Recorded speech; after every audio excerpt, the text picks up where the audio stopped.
Family story ഒരു സ്നേഹത്തിൽ ഒരു ഫീലിങ്സിൻ്റെ ബേസ് ദിലീഷ് പോത്തൻ്റെ ജാഫ്രിക്ക് ആവാനായിട്ട് ദേവദർശിനി ആവാനായിട്ട് എല്ലാവരും കാസ്റ്റിംഗ് ആവാനായിട്ട് നല്ല ഡയറക്ഷൻ സ്ക്രീൻ പ്ലേ ആവാനായിട്ട് നല്ല പാട്ടുകളാണ് കുടുംബ പ്രേക്ഷകരെ ഉറപ്പായി കൊണ്ടിരിക്കുകയാണ്. നമ്മൾ തിയേറ്ററിൽ നിന്ന് ഇറങ്ങുന്നത് ഒരു പ്രത്യേകിച്ച് ഫാമിലിക്ക് വേണ്ടിയിട്ടുള്ളൊരു പടമാണ്, ഫാമിലി ഓഡിയൻസിന് വേണ്ടിയിട്ടുള്ളതാണ്. ഇന്നത്തെ കാലത്ത് കണ്ടിരിക്കേണ്ട ഒരു പടം.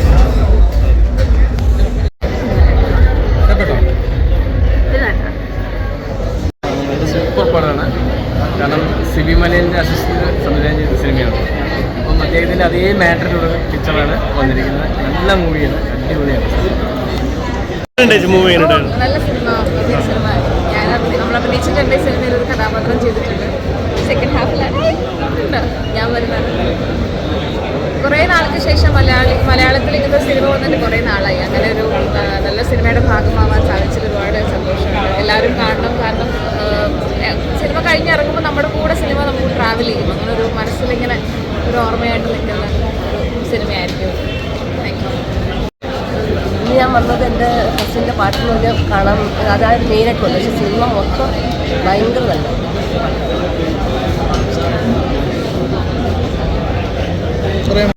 നല്ല സിനിമ. ആദ്യം തൊട്ട് അവസാനം വരെ കണ്ടിരിക്കാനും ഫാമിലി മൂവി, കുഞ്ഞിൻ്റെയും എല്ലാവരുടെയും ആക്ടിങ് ഈക്വലി ഗുഡാണ്. പിന്നെ എൻ്റെ ആശാൻ നല്ലതായിട്ട് അഭിനയിച്ചു. എൻ്റെ പാട്ടുകളെല്ലാം നല്ലത്. എൻ്റെ പാട്ടിൻ്റെ ഫുൾ നമുക്ക് ആ മെലഡിയിൽ തന്നെയാണ് അത് ഈ സിനിമയ്ക്ക് ആപ്റ്റാണ്. നല്ല മൂവി. ഇതിലെ ക്ലൈമാക്സ് പാട്ട് എൻ്റെ കസിനാണ് പാടിയത്. അതും പറയാം.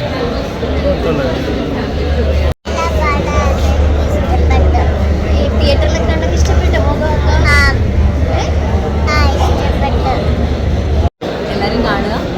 ഞങ്ങളുടെ മോൾ നിഹാരയാണ് ഇതിൽ മെയിൻ ചൈൽഡ് ആർട്ടിസ്റ്റായിട്ട് വർക്ക് ചെയ്തിട്ടുള്ളത്. അപ്പോൾ ആളുടെയും ഫസ്റ്റ് പടമാണ്. അപ്പോൾ എല്ലാവരും കാണുക, സപ്പോർട്ട് ചെയ്യാം. Family drama ജോണറാണ്. ദിലീഷ് ചേട്ടൻ, ജാഫ്രിഡിക്ക്, ശ്രുതി ജയൻ, പിന്നെ തമിഴ്നാട്ടിൽ നിന്ന് ദേവദർശിനി മാം. മോളാണ് ഇതിൽ മെയിൻ ചൈൽഡ് ആർട്ടിസ്റ്റിൻ്റെ ക്യാരക്ടർ ചെയ്തിട്ടുള്ളത്. നിഹാര എന്നാണ് മോളുടെ പേര്. അവളുടെ ഫസ്റ്റ് മൂവിയാണ്. എല്ലാവരും ഫാമിലി ആയിട്ട് തന്നെ കാണാവുന്ന ഒരു പടമാണ്. കുറേ കാലങ്ങൾക്ക് ശേഷമാണ് ഒരു ഫാമിലി മൂവി വരുന്നത്. അപ്പോൾ എല്ലാവരും കാണുക, ഫാമിലി ആയിട്ട് തന്നെ കാണുക, സപ്പോർട്ട് ചെയ്യുക.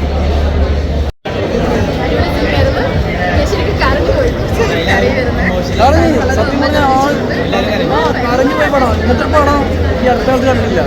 സത്യം പറയണം, എല്ലാം കൊണ്ടു കാണാം. നല്ല ഡയറക്ഷൻ, നല്ല ഡയലോഗുകൾ, നല്ല എഴുത്ത്, നല്ല ഗാനങ്ങൾ എല്ലാം കൊണ്ട് നല്ലൊരു സിനിമ, നല്ലൊരു കഥ നന്നായിട്ട് അവതരിപ്പിച്ചിട്ടുണ്ട്. അതിനകത്ത് അഭിനേതാക്കൾ നന്നായിട്ടുണ്ട്. ആശാൻ എന്ന് പറഞ്ഞ കഥാപാത്രം വളരെ നന്നായിട്ട് ഇതിനകത്ത് ഓരോരുത്തരും നന്നായിട്ട് ആ കുട്ടിയും വളരെ നന്നായിട്ട് കരഞ്ഞില്ല, പക്ഷെ നമ്മുടെ മനസ്സിൽ കരയുന്നതായിരുന്നു. കാരണം ഓരോ സീനും നമ്മൾ ഒരു അമ്മയെന്ന നിലയിൽ എന്നെ ഒരുപാട് വലിയ ഒരു സിനിമ, നല്ലൊരു സിനിമ ഇഷ്ടപ്പെട്ടു. എന്താണ് ഫാമിലി ബേസ്ഡ് ആയിട്ടുള്ള കഥയാണ്? സത്യം പറഞ്ഞാൽ കണ്ണു അറിഞ്ഞു സത്യം കരച്ചിലൊന്നുണ്ട്. കരയണമെന്ന് ഭയങ്കരതല്ലേ. സത്യം പെണ്ണുങ്ങൾക്കെല്ലാം കരച്ചിൽ വരിക. ഞാൻ കരഞ്ഞു പോയി. കണ്ണൊക്കെ അറിയാണ്ട് ആരും അറിയാണ്ട് തുടച്ചായിരുന്നു. അത് നിങ്ങൾ കണ്ടാൽ മനസ്സിലാക്കണം. നിങ്ങൾ കാണും, നിങ്ങൾ തീരുമാനിക്കണം.